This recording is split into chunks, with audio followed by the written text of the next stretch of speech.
Hey guys, welcome to Thrive Bites podcast. I'm your host, Dr. Colin Zhu, and thank you so much for listening on. You could have been anywhere in the world and you decided to spend just a few moments of your precious time, and we greatly appreciate it. Here on the podcast, we talk about three things: living a plant-powered lifestyle, enhancing emotional resilience, and creating a thriving mindset. And I interview a range of passionate guests such as physicians, dietitians, coaches, entrepreneurs, and many more. And please join me as I deliver these engaging, informative, and high-valued conversations for you. So what are you waiting for? Come on inside. Hey guys, what's going on? My name is Dr. Colin Zhu, and we have another great episode with us today. Our guest is Dotsie Bausch, and she is the founder and executive director of switchforgood.org.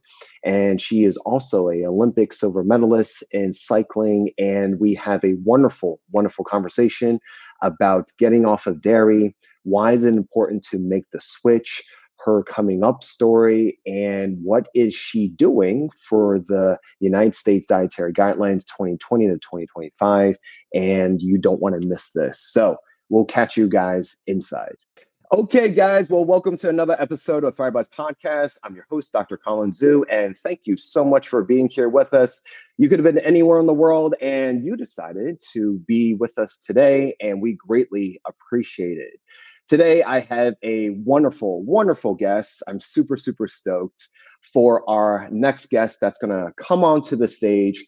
Her name is Dotsie Bausch. You may have known her from the prolific documentary, The Game Changers, which is now on Netflix. And the first time I saw it was actually on the big screen. It was really, really cool to be able to see your, lifestyle medicine heroes just take the movie screens, which I never thought I would, actually see, but pleasantly surprised to see our next guest. She is a prolific professional cyclist whose career has produced a silver medal at the 2012 London Olympic Games, 8 U.S. national championships, 2 Pan American gold medals, and a world record. And she currently leads a nonprofit organization, Switch for Good, with a mission to educate professionals and amateur athletes along with the general public about the health and performance benefits of removing dairy from their diets.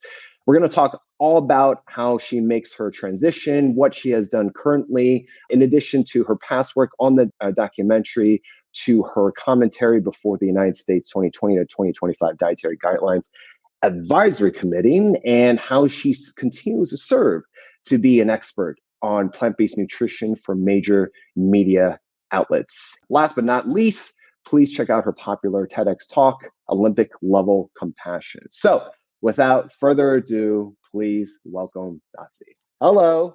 Hello, we're right next door, but we're in two different homes right now, or offices. I know. Well, soon you'll be like even further away in your next home. So I know. I should have come. We could have sat down next to each other and we could have had our coffee or tea together. Yeah. Always up for like a second coffee. So Dotsie, thank you so much for being here with us. You are an incredible woman. You do so much. And I love the authenticity and your genuine energy because you could have done anything, and you're dedicating yourself to literally changing the game before the documentary came out. So just thank you for taking the time out with us today. Oh, I love what you do. I'm excited to be having this conversation. All right. So first questions first. For those of us who've never seen the documentary or haven't heard about you, let's start from the beginning. I like to talk about the superheroine origins of my guests. And so because cycling is the forefront, let's start there. How did you get into the sport of cycling? Yeah. There's all of the footage from the Game Changers came from a documentary that we did prior to the Game Changers, about 3 or 4 years before, called Personal Gold. And it's an underdog story. So people might want to check that out, because it's very inspiring from the standpoint of many of us on the team didn't really come through the traditional USOC, USA cycling routes and making it. So my story, I'll just do it quick. Everybody's story is long because of their story, and I'm old, so I got a longer story. Stop. A 20-year-old has, but I found cycling at 26, which is like 20 years older than my competitors were when they found cycling. And I found it because I was in the midst of recovering from anorexia. And I was working with a therapist who saved my life. I had been in and out of a lot of treatment centers and nothing was working. Anyway, I found this wonderful human. I was also ready to work hard. You really can't heal anything until you're ready and committed, or you really can't do anything until you're ready and committed, right? So Yeah. I found her and we got to work, and we'd been working together for about a year. And she just says to me in one session, one day, one random afternoon, she said, Dotsie, I know that it was very important to you when you started this journey that you eventually be able to move your body in a healthy way again, because I wasn't doing that during my anorexia. I was in the gym 8 hours a day, just pulverizing my poor physical self. And so I said, yes, you remembered. I think that was one of the first things I told her, this is what it will look like when I consider myself healed from this. And so she said, I want you to pick something, preferably not the gym where all the demons lived. And so I really just quite almost by mistake chose cycling. And I say by mistake because it just kind of shot out of my mouth. I didn't really think too hard about it. I just had this image in my head when she said, choose anything. I thought, gosh, I want to be outside. I love to be outside in nature. And I had just moved to LA, like a year and a half before that. And, I was getting used to, oh, hey, you can be outside every day, all day long. And it's warm in the winter. So I thought, I just had this flash of what if I got a bike? Then I could maybe ride up Pacific Coast Highway, the wind in my face. And I was just starting to feel so much more free from the confines of my eating disorder. And I wanted to feel that way physically too. So I said, maybe bike riding. And she's like, I love it. Great. Get a bike. That's literally how it got started. Because I hadn't ridden a bike since I was, 6 years old, banana seat bike around the neighborhood, right? Like every kid with the orange flag. With the streamers? And, I had a few streamers coming off the handlebars too. They were cool. So I just started. And I mean, honestly, it was just a love affair. I fell in love with it just almost that first pedal stroke. I just thought it was the greatest thing. And of course, there were no delusions of the Olympics early on. I mean, no way.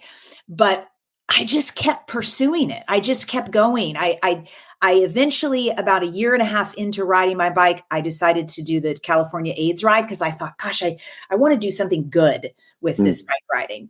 And so, raised the money and got to the start line in San Francisco, and we rode all the way down to Los Angeles. And after that ride, I guess I was kind of riding in the front with a lot of the men who were very strong. And at the end of that ride, they said, you should try a race or something because you're kind of unusually strong for just having started this a bit. And I thought, oh, that sounds fun. And like the rest is history. I tried a race and tried another one and was took 14 years.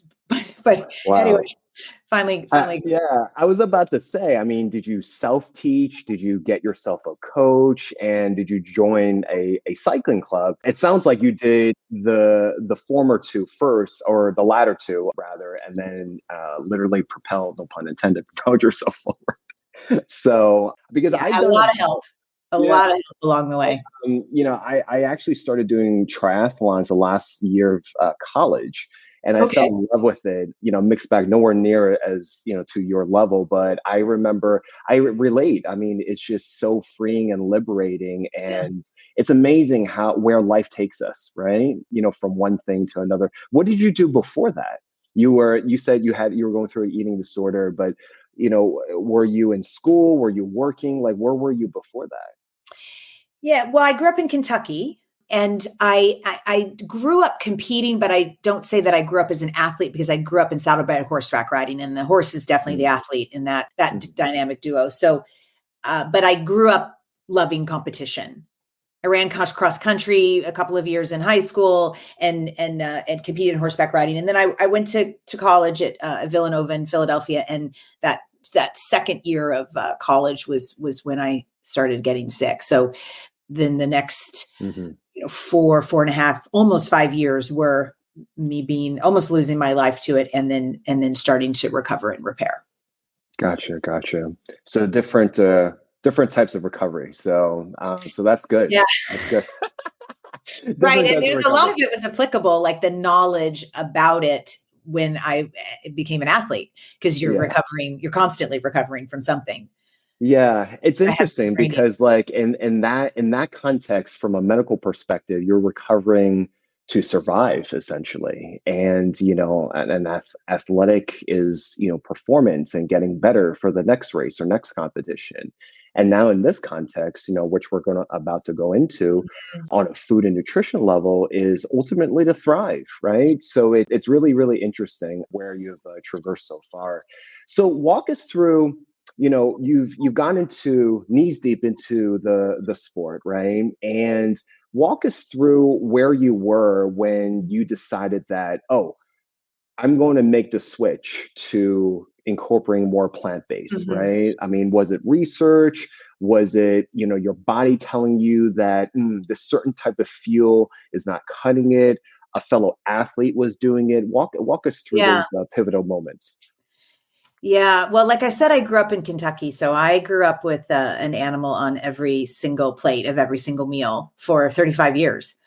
Didn't know anything different. I hadn't thought of even doing anything different. I barely knew what vegan was. I definitely didn't know any. And I certainly didn't know any athletes that were crazy enough to take animals out, off their plate, out of their diet. But I was a couple years out from Olympic Games, and really one random afternoon in Minneapolis, I don't know why I always remember exactly where I was there, but I came across some video and I started doing kind of a deep dive down the rabbit hole, trying to understand like how our food's made, where it came from, what it's like to get it to my plate. And anybody that goes down that rabbit hole or has either stopped immediately because you have an urge to maybe not want to know, which, is very natural because it's very horrifying, or you can't get deep enough down the rabbit hole. And that was me, because I couldn't believe my eyes or my ears. And I had grown up loving animals and had a lot of it. Like I mentioned, horseback riding, which now I'm not a fan of, but I am a very big fan of horses. And I grew up with all sorts of animals, rabbits and dogs and gerbils. And I was always coming home from school and I would just dive into the animals. My mom would have to fight with me to do my homework because I just wanted to be close to the animals. And so for me, it was like, what the hell am I doing? I mean, it was just a 5-minute moment that I thought, I am professing to love all of these different species, yet I am paying to have this done to them. And then I am obviously paying to have them killed if I'm eating them. And I just had a soul shift. I mean, it was one of those moments where I thought, well, if you know something, you have to do something. You should do something if what you know is kind of against every fiber of your being. And that's all that happened. So I now sent down a path of, okay, what am I going to eat? Right. I'm a couple years from Olympics, 2.5, 3 about, and I haven't made the team yet. And I'm training at the training center at the U.S. Olympic training centers in Colorado Springs. My teammates, I mean, we're just hardcore pushing hard, and I want to make the team. And I'm definitely in the selection pool. But and no one at the time was vegan or plant-based or doing something different. I didn't even know. I didn't know if I was going to die if I tried it. I mean, it was back. It was, so if you look back, I mean, this is 2009, 2010, and my dog is doing hot laps in the house. This means I have been at the desk for too long today. So we're going to we welcome animal interruptions. She's like running back and forth in the hallway. She's like, oh, you love animals? Oh, me too. I know. How about me? Let's go on a hike. So I didn't know anything. Brendan Brazier was around. Robert Cheek was around. I think Brendan's book, though, came out maybe that next year or something, but there was nothing. I mean, there was no Rich's podcast. I mean, I had no idea that this was even a thing. I'd heard of it, but I, like everyone else, it was like, oh, that's for the hippies. So I just started changing over my food. And the one aspect that was positive about my anorexia, having that in my history, was I happen to know the nutrient density and the caloric intake of every single food on planet Earth because I had memorized it all because I was on another journey. So that served me though, because I knew I was already eating quite a lot of vegetables and fruits and nutrients. I mean, it's not like I'd never had a salad. I'd had plenty. I mean, I was just eating animals as well. So I just knew that I just had to up the plant protein if I'm going to take out the animal protein. And I recognized pretty early on that, oh, wow, this is going to be more nutrient dense because look what's packed in a pomegranate or, quinoa or black beans versus, a slab of chicken. So that was cool because I was like, this could, I might not die. This stay alive. And theoretically, let's see if it actually exactly. happens. So we're going to see what happens here. But I do remember just, as I'm changing over everything, which was pretty quickly, within weeks, I remember thinking, oh God, okay, if I can just stay the same. I remember just saying that to myself or whoever wanted to listen in the skies, God or whatever, just let me stay the same because I was progressing. I did feel like I was going to, potentially make the Olympic team. But if I got weaker and slower and malnourished, I was not going to make the Olympic team. So I remember just hoping I would stay the same. But then, as you can see in the Game Changers film, I not only did not stay the same, I got better faster. And it was shocking to myself, my teammates as well, but they were on their own journey and they were supportive. People always ask, oh, were they freaked out? Was everyone freaked out? The coaches and everything. And it was just, like I mentioned, I was 35. I wasn't 16. I know nobody had any control over where I lived or what I ate they just trusted me. I mean, nobody really threw a fit. It was like, all right, well, it seems like you're eating enough. That's for sure. Cause plant-based eaters, our bowls and plates are like sky high. Yeah. It looks like enough volume of food to them. Yeah. Does the training facility, do you guys have at the time, like registered dietitians or nutritionists? Yeah. Oh, yeah. So did they, what did they had as a response to what you were doing? I just didn't work with them. Oh, they're like, I got it. I'm good.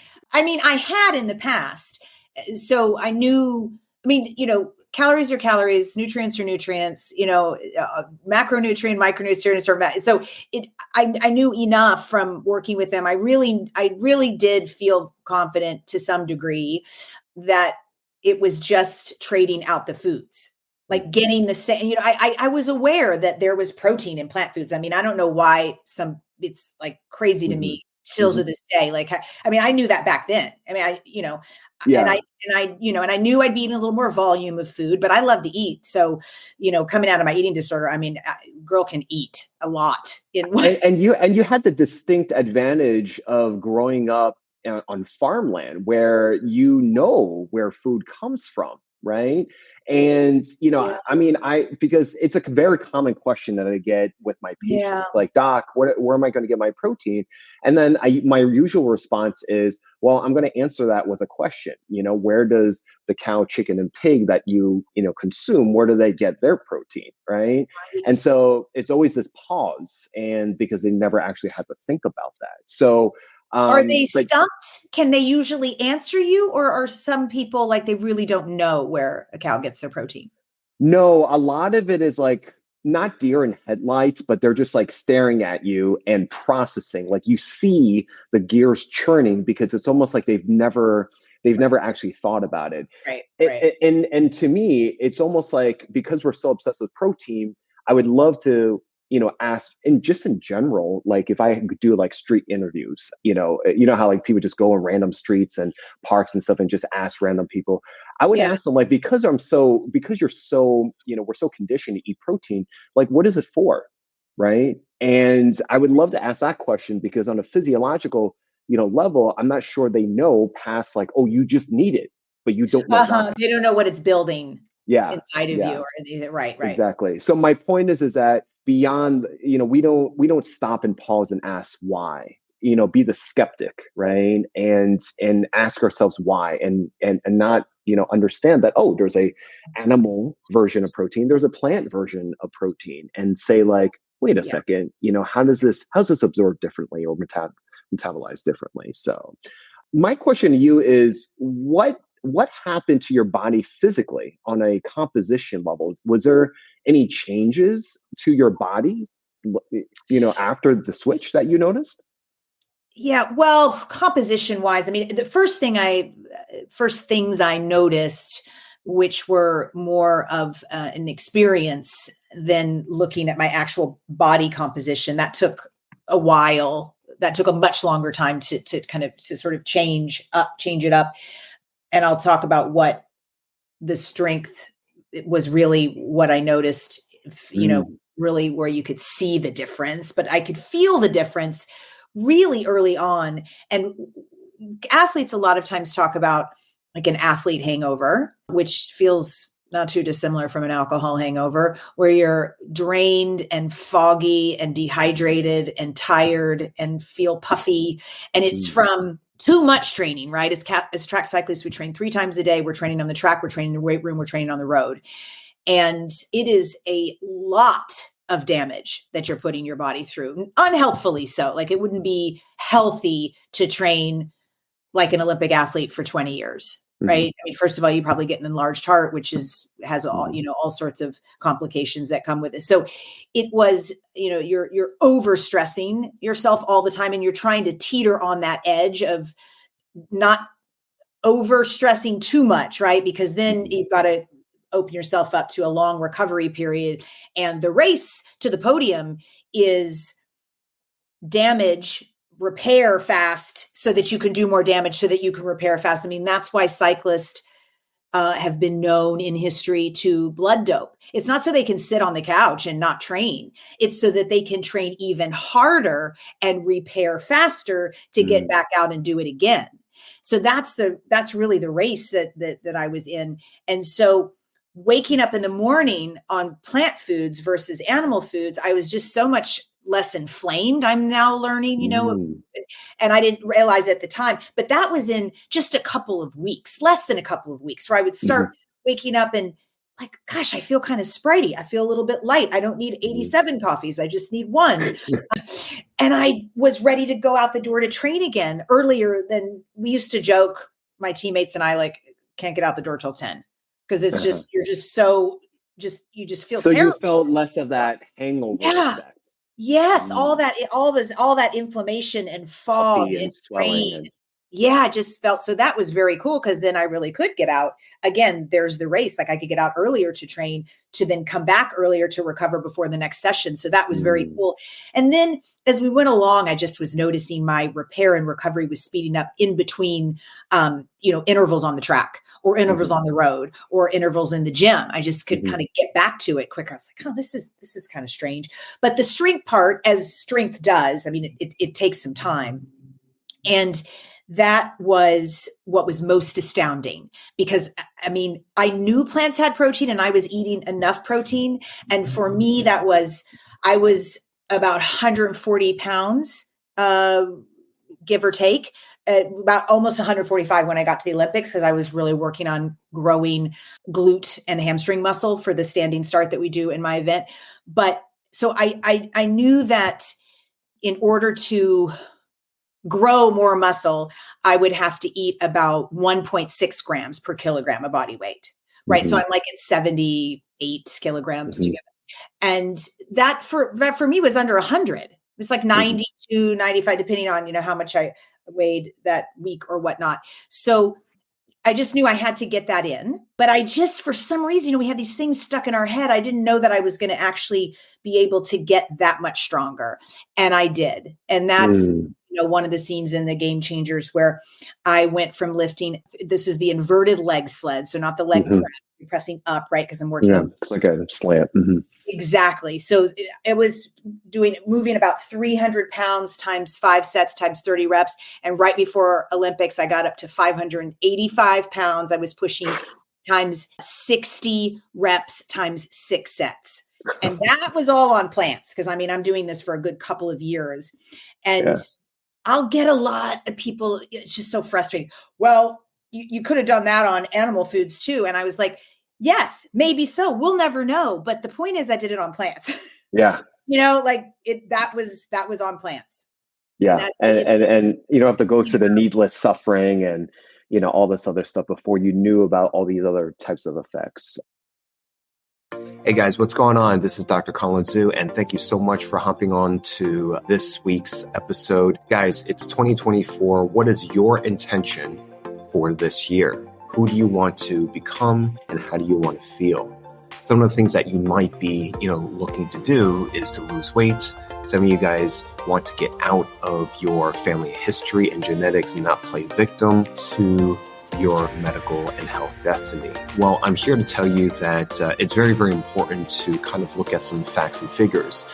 For weight loss, 71% of Americans are overweight and 40% are considered and classified as obese. And these numbers are continuously rising. A lot of these are associated with a lot of medical issues, arthritis, gallstone issues, heart disease, cholesterol, diabetes, cancer, and the list goes on.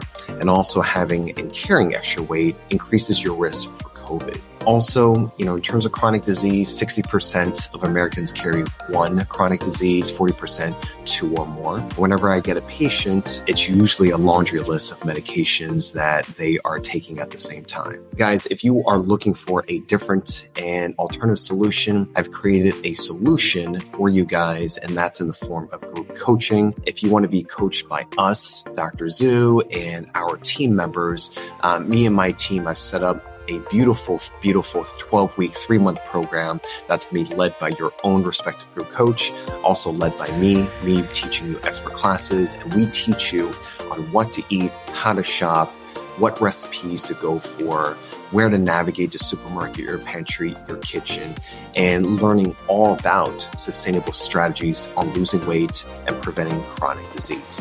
So if you want to learn more, click on the link below, and we would love to set up a breakthrough call with you guys to see if we are a mutual fit. And I want to be able to cheerlead and advocate you guys and be a support for your wellness journey. So click on the link, schedule a call. We'll see you guys on the next one, and enjoy the rest of this episode. That's amazing. Tell us, go back to that moment when you finally, you won silver medal, you're up on the podium. Like, what was that feeling like? Was it a combination of like, I can't believe, I got here on plants, or I can't believe, I made it within this age, within, the current age I'm at? Like, walk us through that. I want to relive that moment with you.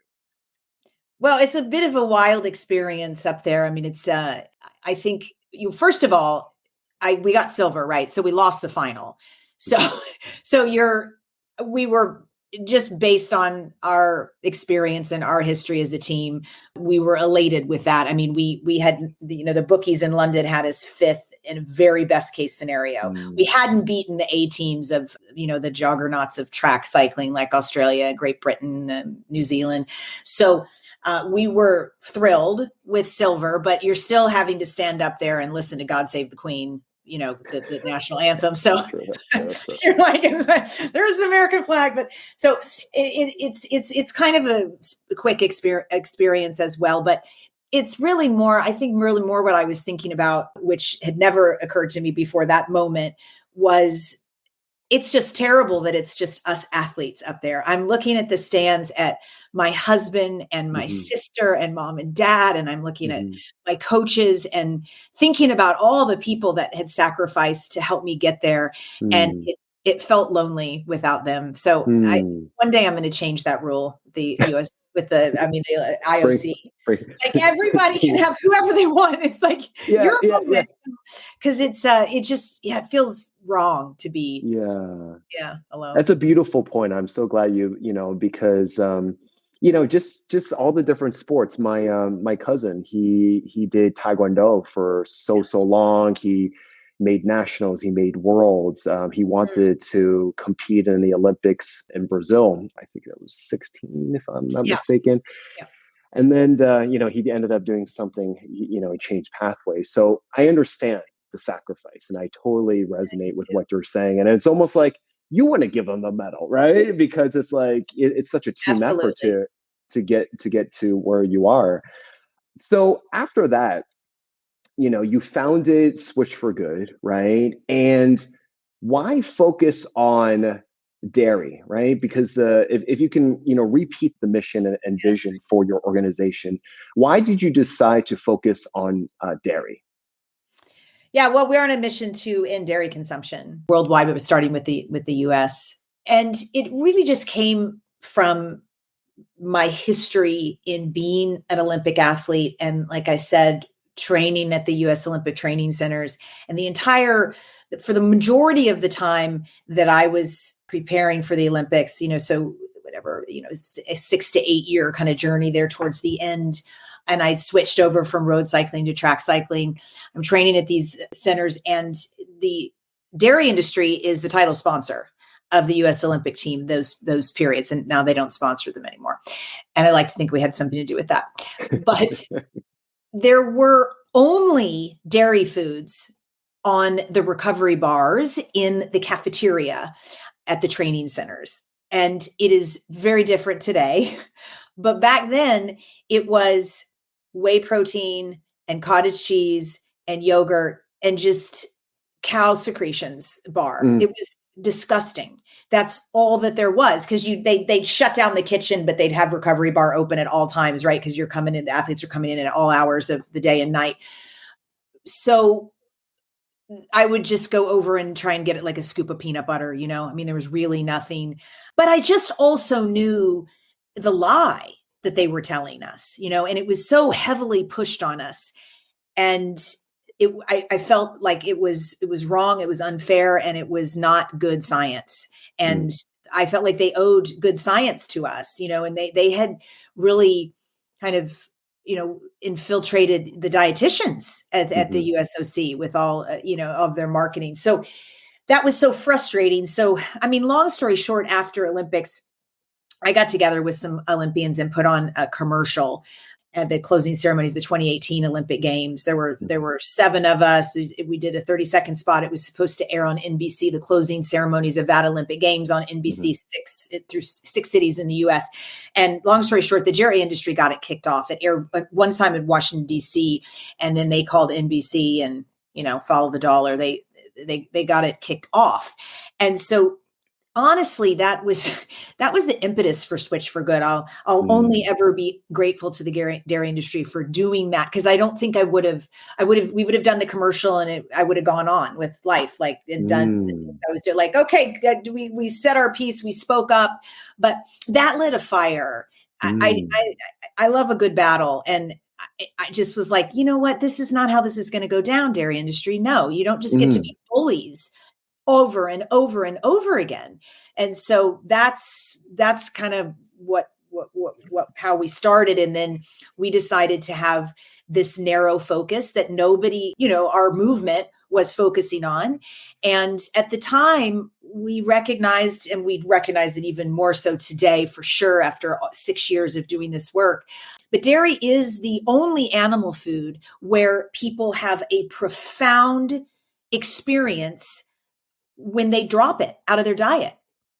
It is extraordinary. We hear it all the time, every day. We already know this, almost 70% of the world's population is lactose intolerant. So lactose intolerance is one of the scenarios. But because it is so inflammatory to humans, because it's supposed to be for a cow, it's a feeling that so many people have, is just, I just feel so much less bloated and so much more, people say, ability to fight, ability to just I'm just have more energy, and the inflammation is starting to drip out of them. And then a lot of people have reactions to dairy that's not from lactose intolerance, that it's an inflammatory response, as you well know, like psoriasis and eczema and GERD and all sorts of gastrointestinal disorders. And Dr. Sadeghi, that's down here in Orange County, gastroenterologist, and she'll say to me, Dotsie, I'm almost bored because everybody that comes in with stomach issues, she says, if they're willing to do it, I say 14 days off dairy, come back and see me and check everything. Check your cracker box for the ingredients, like really do it and come back and see me. And then she said, 70, 80% of them are like, you've changed my life. And they're fine. So they don't need to see the doctor anymore. So it's really exciting for people to change over their health and their experience in such a short period of time. And they get excited. And then very often, not always, but very often they will start to go down the journey of what other animal foods might be keeping me fit. It's such a good starter.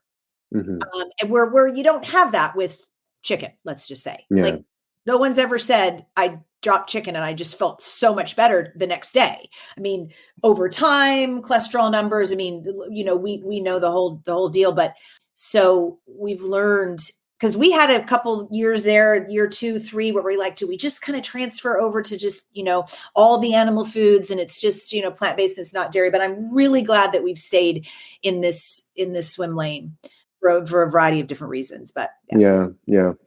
I think the narrow focus is awesome. I think it was a really good strategic move, whether you knew it at the time or not. And I do agree with you. I mean, I think about my childhood, just going through the cafeteria, and it was either whole fat.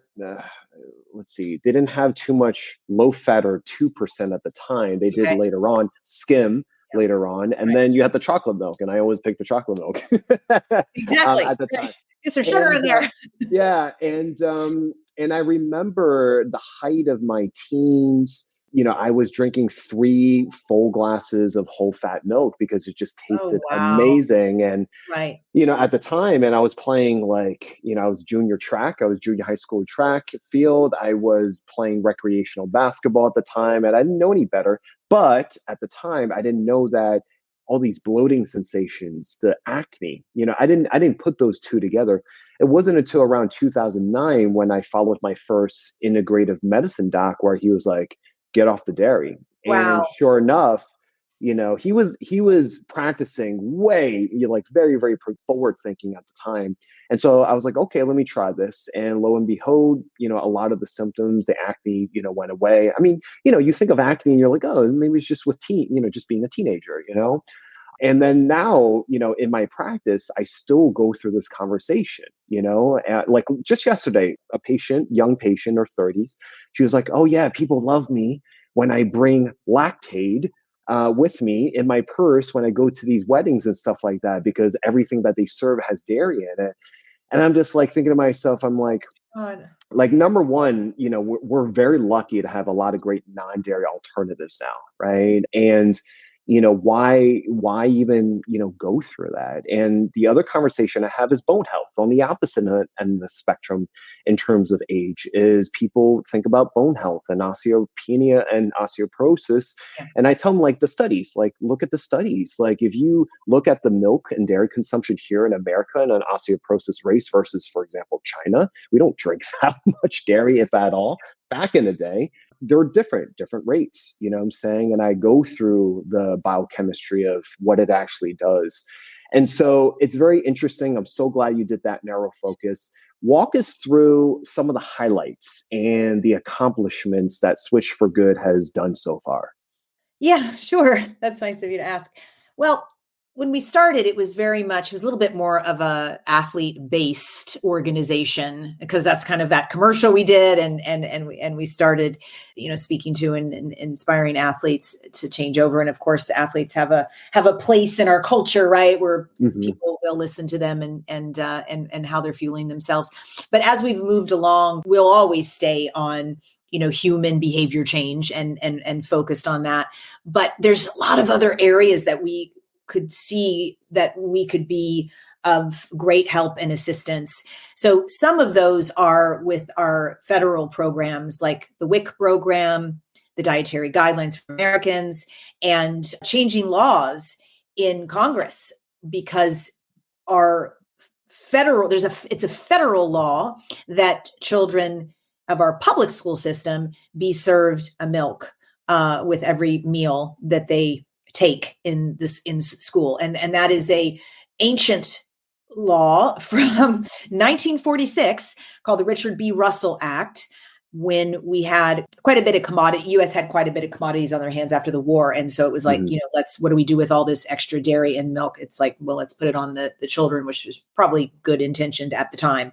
But so we have the Add Soy Act in Congress. It's a bipartisan bill supported in both the House and the Senate. And we're about 3 years into working it. And we are making a lot of grounds with 51 co-sponsors. It'll be a battle. We have a couple of opportunities that are going to come up in December to potentially, have it take a ride on the farm bill, or, I won't get into the weeds with that. But if that doesn't happen, I learned when I started this journey of pushing a federal bill and lobbying for a federal bill that the average bill in the United States takes 7 years to pass from when it gets introduced. So I was like, I was like, oh God, it's not going to take that long. That's crazy.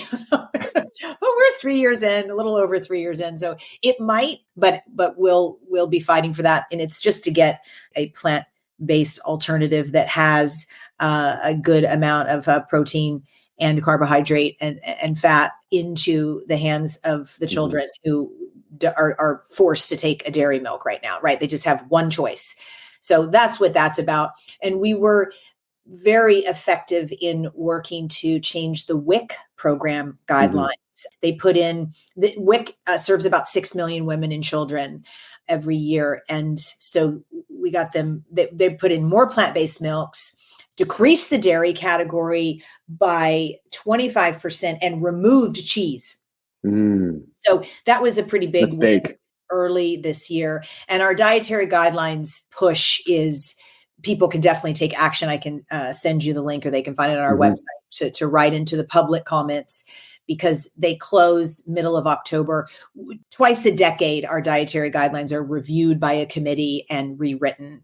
And so we will have new dietary guidelines released next year in 2025. And so we're just this time pushing for the dairy category to be removed as its own single category. Because anybody who's ever seen my plate, it's like the plate, and then it's like this little small blue plate that's right above the regular plate that's only dairy foods. Can you imagine if we had a plate that was like only tofu or only steak or only, like, it's its whole own category? It's crazy. And we're just fighting to get that removed for a variety of different reasons and just have dairy placed in the protein category. So again, we're not asking for it to just leave the dietary guidelines, but let's put it where it deserves to go, just in a category like all the other foods on the entire exactly.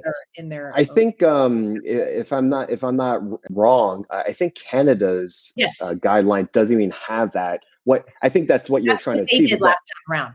Yeah. Exactly. And I was like blown away. I was like, this is amazing. So yeah, because they have a big, powerful dairy industry there as well.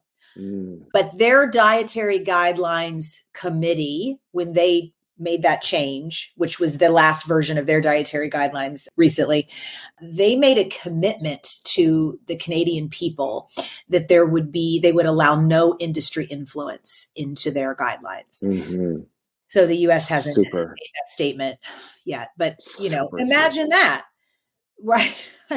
So you mean not having corporate interests affecting the health? Yeah, well, not having the dairy industry pushing them to keep it in, like they would not listen to the interests of dairy. National Milk Producers Association, Milk Pep, Dairy Inc. Like basically they wouldn't listen to them. They listen to dietitians and people, that have the credentials to be making nutrition decisions for the people. Yeah. As a plant-based community, where do you think we need to be? And what are the obstacles, right? What are the stop gates, road barriers to be removed in order to get from point A to point B? Walk us through Dotsie's, version of it. Right. Well, in my dream world, and I've kind of written a theory on this because I've been working on it inside my head for like about a year, and I finally kind of spat it all out. But I believe that we are kind of standing right at the edge of kind of a massive domino setup, if you will. Mm. In regards to dairy, I feel like if we just have, a few more nudges, a few more pushes, that we'll be able to set off a chain reaction, and dairy will be the first animal food to fold. So I believe that our movement needs to recognize this. And imagine if we were all to double down on what is working. Mm-hmm. Right. And we don't, though. I mean, we do amazing organizations in this movement, but we're all doing wildly different things and focusing in a lot of different ways. And we're up against these gigantic industries mm-hmm. with billions of dollars. And so if we were to all work together and decide together that we were going to start with dairy, because it is the most primed, if you will, right? As you probably well know, there are a lot of folks in this movement who kind of follow the effective altruist, they're and self-titled as effective altruist, and they believe only in looking at numbers. That's mm-hmm. really, just like the bare minimum. That's it. Just look at numbers. So with that, they look at ending chicken consumption, because those are one of the smallest animals, right? As you get bigger, we're using less of those animals because there's more of them. There's more of their body to chop up and eat. So chickens are what a lot of the EA folks focus on. And they've spent a lot of money over the last 10, 15 years trying to get people to eat less chicken. And last year, we ate more chicken than we ever had in history. We ate 74 billion chickens. And it's on target to reach 84 billion in the next 6 years. So that's not working at all. And one of the only ways that, mostly they try and talk people into stop eating chickens is because it's cruel, which it is, but people have a really hard time connecting with birds, right? So we know, a little bit easier time connecting with mammals, then you kind of go down.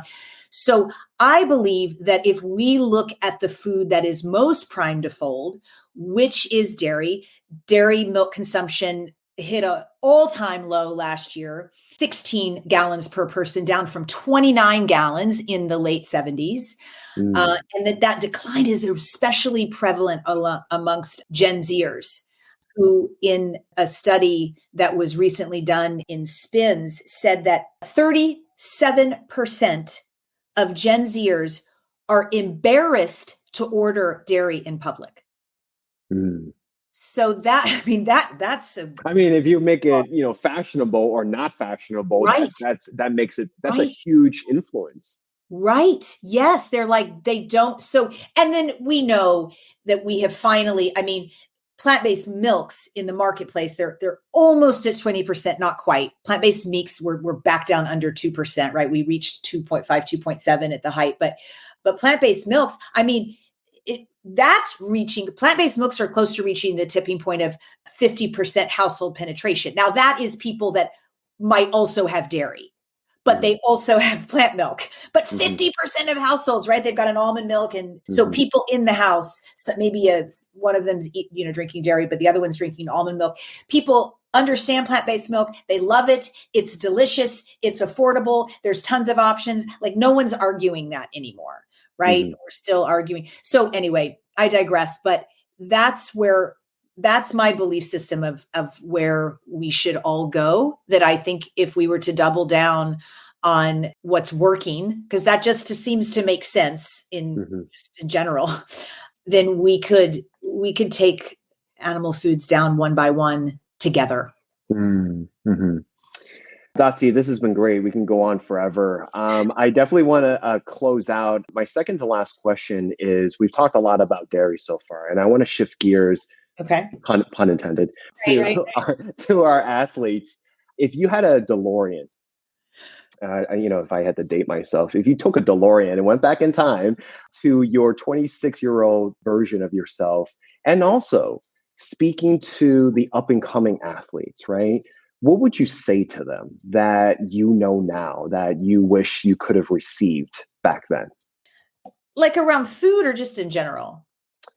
I would say the relationship of what we understand food with athleticism. Oh, yeah. Well, gosh, I mean, I think if I had if I wanted to speak to someone, if they wanted to speak to me more like it, about that journey, right? Mhm. They're, trying to reach the top step at some point, and, maybe they want to do it on plants or try plants. I mean, I'm always telling them it's very similar to just your athletic journey in general, where you you have to wake up every day and fight. And Mhm. it really, it's in it's inherently in, I think, a lot of high level athletes, that fight, that grit, that desire to, Mhm. like, just, you cannot let in or give up. But for me, that was, I mean, that's what kept me on the road, not only to the podium, but also this plant-based life that I live and the work that I do and the nonprofit that we have. Cause I feel like there's almost way more bad days in running an organization like this than there were being an athlete. There were a lot of bad days being an athlete too, when you're like, I'm not going to make the team, or this isn't going to work out. But I'm now waking up with taking joy in the fight. And Mm. that's what is sustaining me now. Because sometimes, we all do this. Oh my gosh. Okay. This is just, I'm going to do something else. Whatever we're Mm. doing, it doesn't have to be altruism, right? It could just be anything. And I always come back to, I don't think I could live with myself if I wasn't fighting. Mm.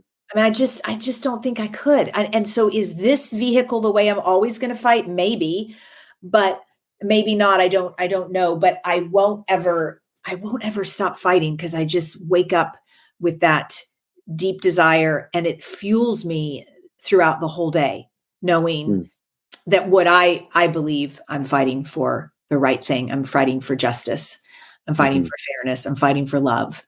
Mhm. And, if we all want, wherever we're going in life and whatever we're trying to reach, you obviously can't stop fighting if you're Mhm. going to get there. Yeah, I mean, it sounds like that deep moral compass, that you have, and this inherent. Well, it's kind of like the right thing to do, right? And it's almost like I don't know what else to do besides the right thing, and that just pushes you forward. It seems like. Yeah, and I mean, I recognize that it's not the right thing to everyone. I'm not, Sure. I'm not saying that I have this like massive moral compass better than anyone else.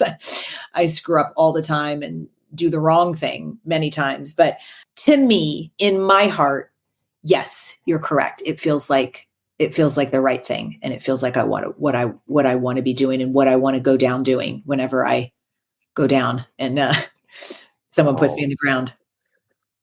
it won't be for a very, very, very long time. So. I hope not, but you never know. So we got to wake up fighting every day, because it could be our last, right? This is true. This is Yeah. true. So, Dotsie, this has been amazing. Where can people find you and your organization? And you had mentioned about a link about clicking on to comment on the next, dietary. Like, where can we find you?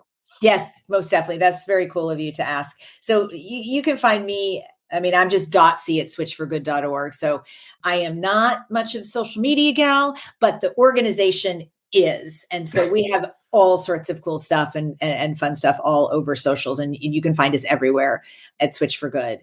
And if people just go to switchforgood.org and just, do like one finger scroll, they'll see help us influence the 2025 dietary guidelines for Americans. And that's where you're going to go, and they're going to click the pink button that just says show your support. And then that way they're going to be able to send a letter into the dietary guidelines. The whole committee, they see every single email that comes in. Oh. We have a pre-form letter, but you can certainly write your own. But that is critical to get in there and do that, because we only have about a month to go before they will close. And like I said earlier, we've made it 52% of all total comments that have gone into the dietary guidelines on all sorts of subject matters. and we'd like to reach 60%. So yeah, help us. Help us fight. Oh, that means I got to edit this episode quicker now. Yes. Reach the end anyway. It's like, don't even watch this. Just click here towards the end and just follow what Dotsie says. Do it. Thank you to everyone too. I mean, just that it's a way to take like important action, and it takes like, I don't know, 2 minutes. So appreciate everyone. Yeah.